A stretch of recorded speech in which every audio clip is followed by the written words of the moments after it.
tại thì Khang đang ở thủ đô Malaysia, Kuala Lumpur. Và đặc biệt là Khang đang ở ngay dưới chân hai cái tòa nhà tháp đôi cao nhất trên thế giới. Và nó là biểu tượng của Malaysia khi mà tới thủ đô Kuala Lumpur. Đây là lần thứ hai mình tới đây rồi. Nhìn nó vẫn rất là đẹp nha, rất là đẹp nha. Và hầu như là Malaysia bây giờ nó phát triển kinh khủng. Đây mọi người, nhìn nè. Wow. Yeah.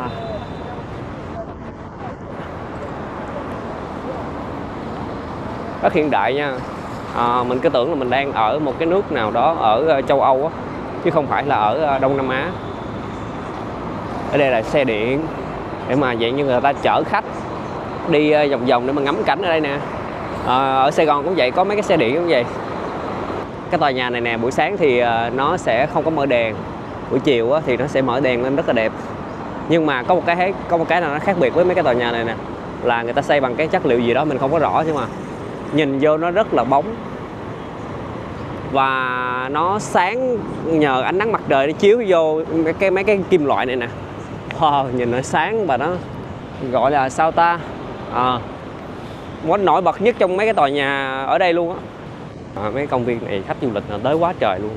Mình thấy người ta tới người ta chụp hình đó, và những cái công ty du lịch người ta sẽ đưa khách vô trong tòa nhà này đi tham quan.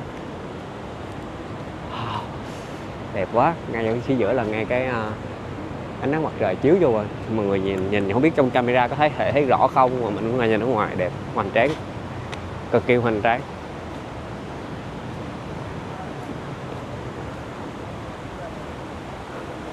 Mình chỉ nói riêng cái Kuala Lumpur này thôi nha. Ở Malaysia thì hầu như cái thành phố này nó có tất cả mọi thứ. Và mình thấy ở đây á, người ta sử dụng phương tiện là chủ yếu người ta sử dụng là xe hơi, chứ người ta rất ít khi đi xe máy nha. Xe máy riêng và chỉ để vậy như xe máy á, mấy cái xe máy xịn như ở đâu Việt Nam mà nó vậy như XH nè, mấy cái chiếc Exciter nè, mấy cái chiếc xe mắc tiền mà xe máy xịn Việt Nam mình ở đây người ta sẽ sử dụng để mà đi giao hàng. Và đặc biệt nha, có mấy cái chiếc Mã Lai là sẽ có, mọi người nếu coi sẽ biết có mấy cái chiếc Yajet Việt Nam bán 400-500 triệu, ở đây nó chỉ có mấy chục triệu thôi, mà người ta sử dụng, người ta đi ship hàng, đi chở rác, đi dạng như những cái công việc dạng như nó lao động. Và phương tiện chủ yếu ở đây Malaysia là nó là xe hơi nha. Sau 8 năm mình quay lại đây thì Malaysia nó còn phát triển nhiều hơn nữa. Đây là dưới chân. Thông thường thì người ta tới du lịch người ta sẽ đứng ngay cái chỗ này nè, đứng ngay cái góc này nè, và chụp hình với lại hai cái tòa tháp đôi này. Đó, đứng như vậy. Đứng cái góc này mà người ta sẽ chụp, sẽ nhìn thấy hai cái tòa tháp đôi. Bây giờ mà có mấy cái mình chỉnh Photoshop được mà mấy cái người đứng này nè, mấy người đứng này nè giờ chỉnh được hết cho nên là cứ đứng chụp thoải mái thôi, rồi về nhà xóa người sau. Đẹp ha. Mình sẽ chụp vài tấm hình đứng chỗ này nha.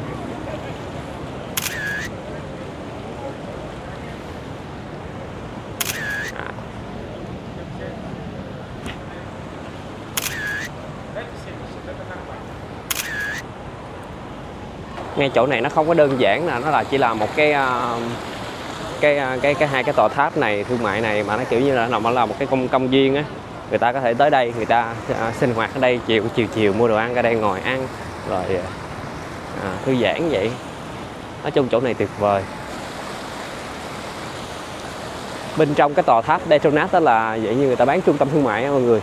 Nó là dạng như là siêu thị, rồi bán đồ ăn, quần áo ở trong đó, tất cả mọi thứ thương mại ở trong đó. Còn mấy cái tầng cao ở trên nữa thì vậy như người ta sẽ thuê làm những cái công ty ngân hàng ở trên đó. Vậy người ta thuê những cái tầng đó để người ta làm. Và cái trung tâm thì nằm phút dưới đây, trung tâm thương mại nằm phút dưới bên này.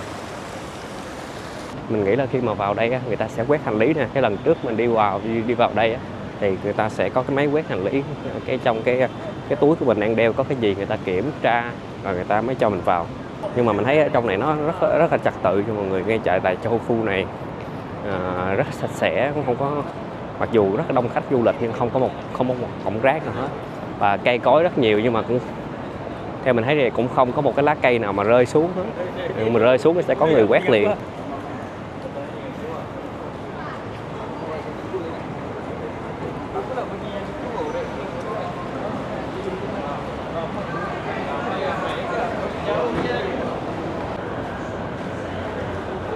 Surya KLCC. Wow. Có từng tầng người ta có ghi nè.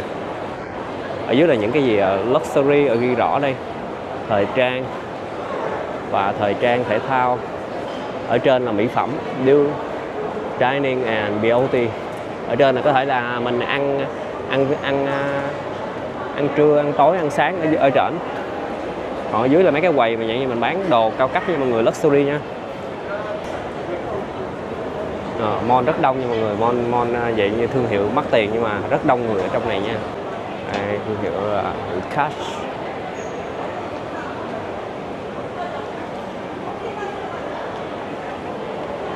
Rất đẹp, mall rất sạch sẽ và rất đẹp. Có bảo vệ an ninh khắp nơi.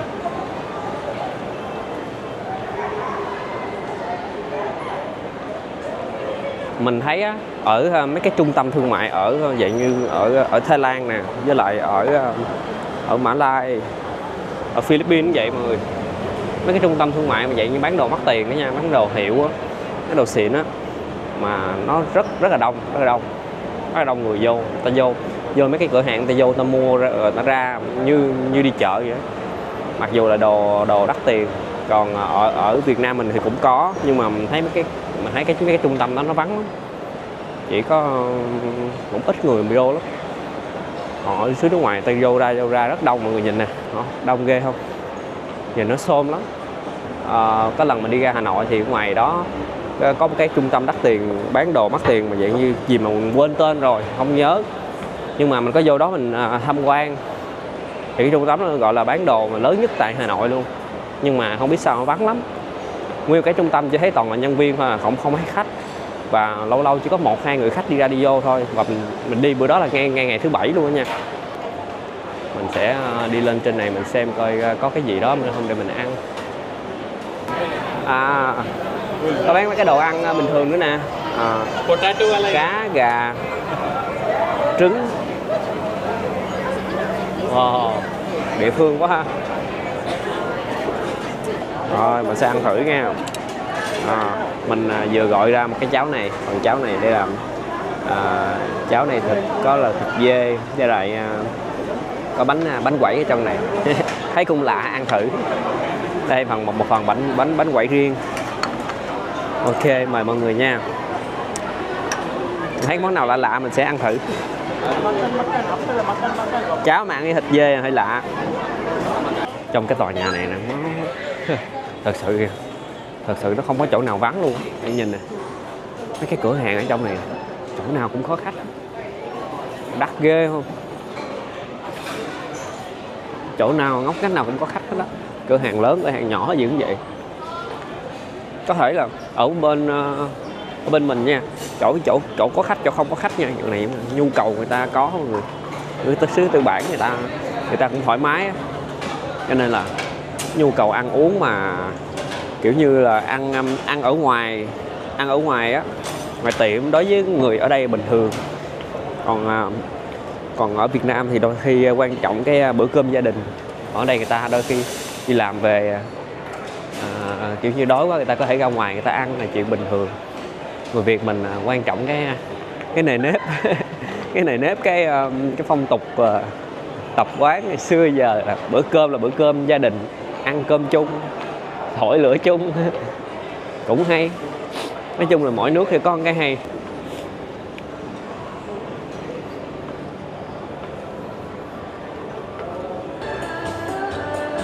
Hoa giả nhưng mà đẹp quá.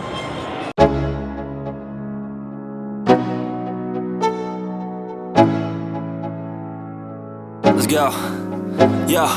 I'm like an addict, do I gotta have it. I ain't even playing, got a really bad habit. If it moves, gotta grab it, fuse like a magnet. Moves won't have it till I'm doomed in a casket. I ain't playing, got a weird mind. If you work 8 hours, I'ma work 9. If the shit tastes sour, you should taste mine. I'ma stay in power for a long time. get up, nah I ain't a quitter. Toss me the ball, I'm a really big hitter. Big picture, I'm a straight killer. Rising the song to the highest bidder. Got juice, got gas, I'ma move fast. New shoes, new tracks, like who's that? I'm new, come back, better than last. Yeah, it's a new me, never gonna look back. I'm never gonna look back. Cause damn, I was built to last. You move slow and Và hiện tại thì Khang đang đứng tại một địa điểm du lịch được cho là rất là nổi tiếng tại Malaysia, ngay tại thủ đô Kuala Lumpur. Thì địa điểm này có tên là động Batu, thì gọi là Batu Cave, tiếng Anh nó là như vậy. Thì cái chỗ này thì Khang đã đi qua rồi. Sau 7 năm thì Khang trở lại đây tham quan lại cái chỗ này. Mà đa số những người viếng ở đây là những người theo đạo Hindu, và đa số những người khách du lịch ở đây là khách Ấn, khách Mã Lai cũng có, tại vì ở mà người Mã Lai họ cũng có người theo đạo Hindu đó ở trên toàn thế giới. Và những cái tour du lịch đó, khi mà mình đặt cái tour du lịch đi đâu mà du lịch Malaysia mà ở thủ đô Kuala Lumpur thì những cái hãng du lịch đó thì đều dẫn đến đây. Chim nó bay quá trời luôn nè, đã không? Em mình nghĩ là tối nó leo lên mấy cái ngọn cây đó, nó ngủ ở trên đó, có thể là như vậy chứ đâu quá trời quá đất. Khỉ nữa kìa. Hầu như mấy cái con này á nó quen với khách du lịch rồi, người ta tới lui riết là quen rồi, cho nên là nó rất là thuần người nha. Nhưng mà cẩn thận mấy con khỉ nó chỉ sẽ giật đồ mọi người. Mấy con khỉ này nó sẽ giật đồ, giật điện thoại, vậy nên là đôi khi mình quay phim sẽ phải cẩn thận mấy con này. Riêng cái chỗ này là một cái nơi mà gọi là địa điểm nổi bật của du lịch luôn. Nhưng mà cái chỗ này là đặc biệt cái gì mọi người biết không? Đặc biệt cái là chỗ này là không có bán vé. Nhìn một nơi đẹp như vậy không? Kỳ quan, gọi là biểu tượng của Malaysia luôn. Nhưng mà chỗ này là đặc biệt là họ không có bán vé. Họ chỉ thu tiền gửi xe của những cái xe khách thôi. Còn mà mấy cái xe mà đi tự túc như mình á, không có thu tiền gì hết. Kiểu như mấy cái xe dẫn tour á, dẫn vô đây thì họ thu tiền thôi. Thì đây là cái lối vào nè. Ở bên ngoài thấy người ta có bán mấy cái đồ lưu niệm ở đây rất là nhiều. Và những người bán ở đây là đa số là người Ấn thôi. Đây là tượng thần Shiva. Tượng thần Shiva đây.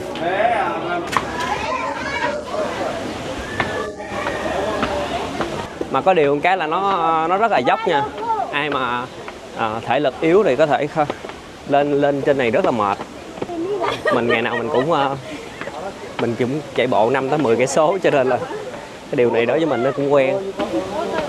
Nhưng mà lúc mà mình mới lên cái hang động này lần đầu á, mình cũng thấy mệt lắm. Wow.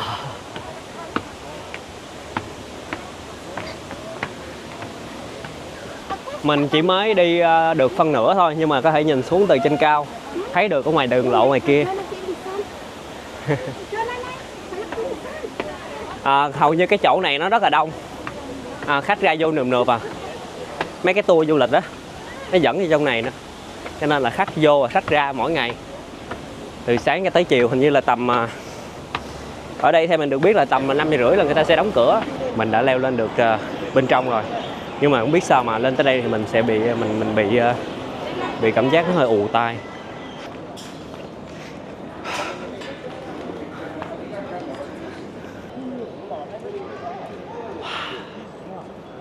Đẹp quá.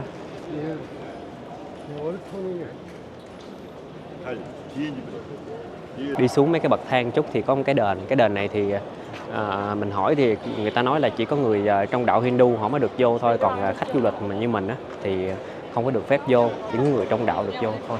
Đạo Phật, đạo Chúa gì cũng không được vô hết. Người Hindu có nghĩa là người Ấn Độ mà. Đây là một trong những cái nghi thức mà làm lễ ở trong ngôi đền ngay tại động Batu nha mọi người.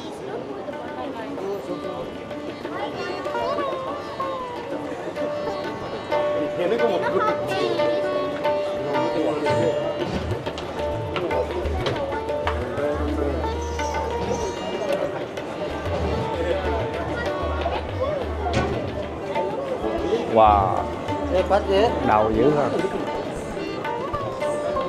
Wow, trời ơi, lấy cái vô tay xong rồi rút ra vậy hả? Quá đau. Đi đâu á cũng sẽ có những cái văn hóa nó khác nhau. có thể là một nước như ở Việt Nam chúng ta thì sẽ có một cái văn hóa thôi, nhưng mà có thể là một số nước ở xung quanh chúng ta, trong một nước đó sẽ có rất là nhiều văn hóa. Ví dụ như ở Malaysia nó tới rất là nhiều văn hóa khác nhau, rất nhiều chủng tộc khác nhau nha mọi người.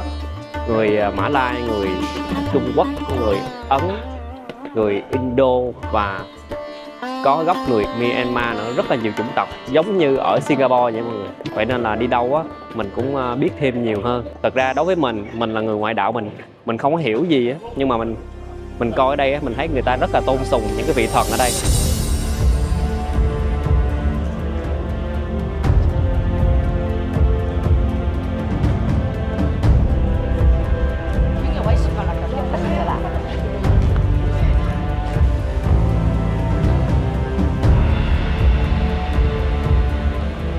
Đây là một trong những cái di thức mà người ta làm để mà người ta đem ở trong vô trong cái đền này.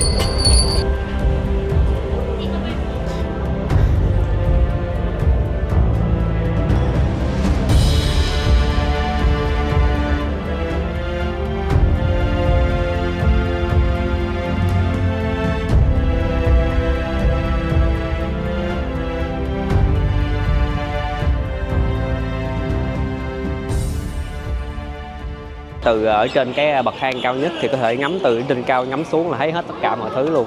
Mọi thứ xung quanh ai lên ai xuống là mình có thể thấy hết. Đã không? Quá đẹp luôn. Ở bên kia thì mình thấy có một cái hang động nhỏ nữa, nhưng mà người ta đã rào cái khu vực đó lại rồi thì không có cho khách du lịch vô. Ngay chỗ này có một cái người bên đạo, họ sẽ bò từ ở dưới họ bò lên. Wow, mệt dữ á. Bò từ dưới đây bò lên rất mệt cho mọi người nha. Có nghĩa là mình bò từ ở dưới, múc ở dưới kia kìa. Đó, lên từ những cái bậc thang dốc này nè, mà lên từng bậc như thế này nè. Rất mệt nha, mình đi bằng chân bình thường ha, mình bước lên thôi mà mình thấy là đã khủng không hả? Mà thời tiết mà nó nóng như vậy, nắng như vậy nè. Chống cái tay xuống rất là nóng nha. Đi chân không và bò lên vậy nè, rất đau cho mọi người. Phải chống tay dưới đất. Là có thể là mọi người biết là người Ấn họ sùng đạo tới cái chừng nào rồi. Quá dữ.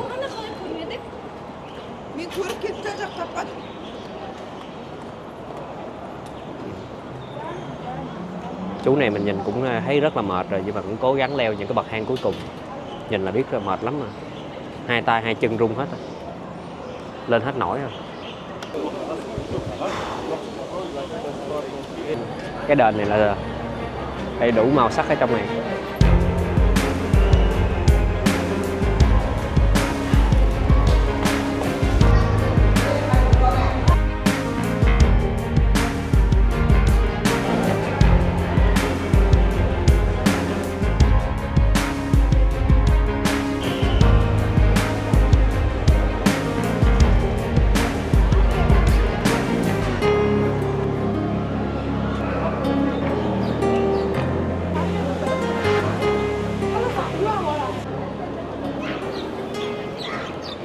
Đây bên ngoài chỗ này mình thấy có bán nước dừa. Và ngay chỗ này mình nhớ là mấy năm trước thì sẽ có một cái thánh chặt dừa. Không biết là thánh chặt dừa còn ở đây không? Thánh chặt dừa đây. Không biết là còn chặt như trước không?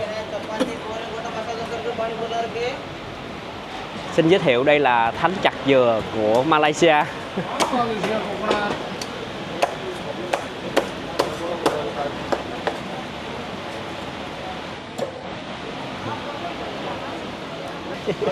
Thánh chặt dừa. Hiện tại thì Khang đang đứng tại cái khu phố tập trung đông người Hoa nhất tại Malaysia. Người Việt mình gọi là khu phố Tàu. Đó, thấy các bạn đỏ đỏ không? Thì có mấy con rồng con phượng rồi ha. Nhìn màu đỏ vô là biết cái khu người Hoa rồi. Mà cái chỗ này á, thì cái chỗ này là mình đã đi qua rồi. Nay mình sẽ đi lại. Thì trong này người ta bán quần áo, giày dép, nói chung là đồ dùng tùm lum hết đó cho khách du lịch nha. Bây giờ vô trong đây tham quan thôi.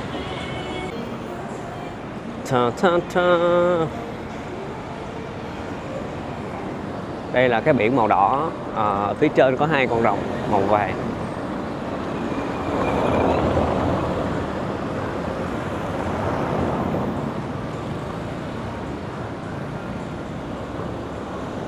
Ở đây á, nó bán mấy cái đồ dùng vậy như là mấy cái giày dép Adidas, giày Nike đồ vậy như đồ fake, đồ giả mọi người. Đó. Nếu mà cái dân Tây á, cái người nước ngoài mà vậy người châu Âu á, người ta sẽ kêu là fake market, có nghĩa là người ta kêu là chợ đồ giả. Đó, bán nước hoa nè, lấy nước hoa vậy như người ta nhái hàng nhái lại. Đó, có Chanel nè, có Prada nè. Mua cái này về tặng người yêu, người yêu không biết luôn. Có đồng hồ Rolex đồ quá trời luôn nè mọi người. Đó. Vậy như là đồng hồ Rolex, đồng hồ húp lót gì mấy trăm tỷ ở trong này.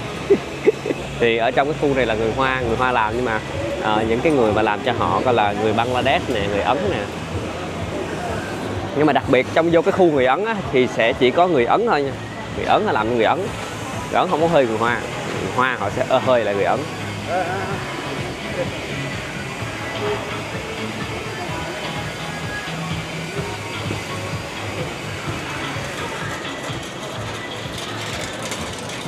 Wow.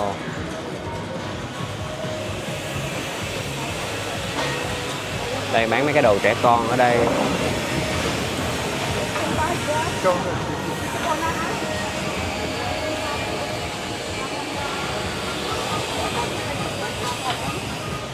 Thật ra thì cái chợ này á, buổi chiều tới tối thì cảm giác nó sẽ đẹp hơn, tại vì có đèn đuốc rồi rất là nhiều.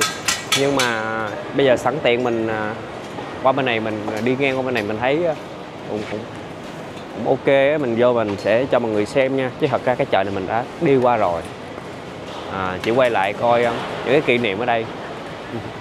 Đồ ở đây thì nó rơi vào khoảng giá nó tầm trung thôi, nó không có phải là mắc tiền. Ba cái vớ này chỉ có 10 đồng ringgit thôi.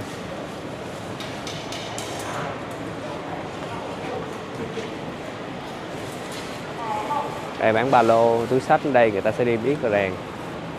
Đó, chú này là người Hoa nè. Và mấy cái người đen ở đây thì như người ở Bangladesh, người Ấn Độ. Họ sẽ qua đây họ làm ăn, họ đi làm thuê cho người Hoa. Nhưng mà có một điều mình phải công nhận là cái người Hoa gốc của họ rất là giỏi nha. Và mình nói họ đi đâu họ cũng thành công. Cái tánh của người Hoa thấy vậy chứ cái đi đâu cái gì thấy cũng gia truyền hết. Nó rất là khó lọt ra bên ngoài nha. Mà thấy cái điều đó mình đi nhiều nơi rồi mình cảm giác mà kiểu như họ làm bán mì hay là bán một cái món ăn nào đó gia truyền á, vậy trong gia đình họ bán thôi, không bao giờ để lọt ra ngoài được. Rất là hay. Và kiểu như cái đời này nó duy trì sang cái đời khác và làm giàu từ cái món đó luôn. Nói chung là phát triển theo đời con, đời cháu, đời cụ, nói chung là người Hoa mình thấy rất là giỏi nha mọi người. Đi đâu cũng thấy cũng thành công trên đất khách. Nhưng mà nhìn họ rất là đơn giản, là mộc mạc nha. Đi đâu thấy họ cũng đơn giản mộc mạc. Nhà cửa thì đôi khi họ cũng không có sửa sang gì nhiều hết á, nhưng mà rất là giàu. Có một điều như vậy mình phải công nhận.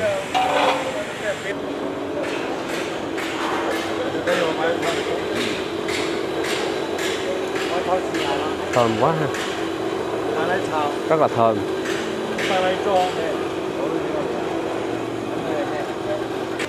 Đẹp quá ha. Rẻ mua một cái, thấy rẻ quá. How much is? Free? Ok. Có 3 đồng ringgit Hương quá. Rồi mua thêm ông Hằng Tài. Đây, mua lựa thêm ông Hằng Tài đây. Mọi người thấy cái nào đẹp? Ông Hằng Tài, ngựa. Lấy 2 người này đi. Mình mua một con Mario và một ông Hằng Tài về làm chìa khóa xe. Cái nhất là mình thấy con này lớn tuổi mình sẽ mua. Mình đi đâu mình ưu tiên cái người nào bán người lớn tuổi, mình vô mình mua. Thích cái gì mình ưu tiên cái người lớn tuổi trước. Đây kia. Đây cái chỗ này dưới đây người ta bán rẻ hơn cái cô trên kia, rẻ hơn cô trên kia 1 đồng, nhưng mà mình vẫn mua cái cô trên kia để ủng hộ người lớn tuổi mọi người. Nhiều khi người lớn tuổi họ ra họ trông ngồi bán cũng thấy thương lắm. Tom and Jerry. Sir, Tom and Jerry one. Mua thêm một con Tom và Jerry nữa. 3 cái chìa khóa, 3 chiếc xe. Wow, bán quá trời giày dép luôn nè mọi người. Mấy cái giày này người ta đóng keo lại rồi. Hi bro. Where you from? Bangladesh? India?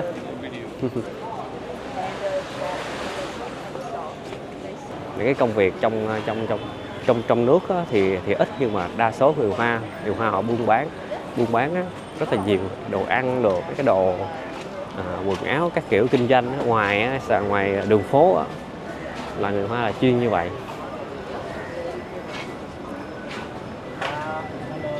Hello.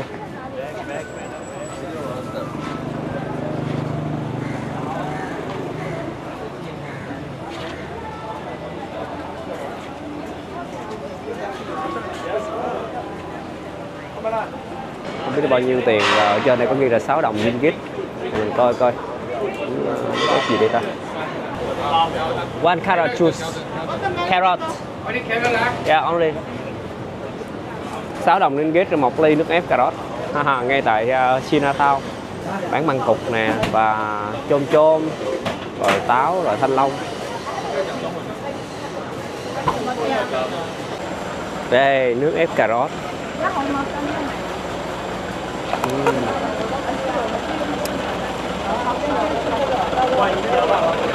6 đồng, để mình coi có 6 đồng mà ringgit là bao nhiêu.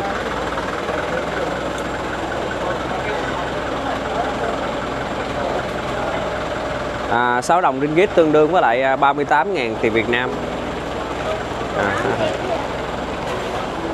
Một ly nước ép cà rốt đá cũng được, ngon.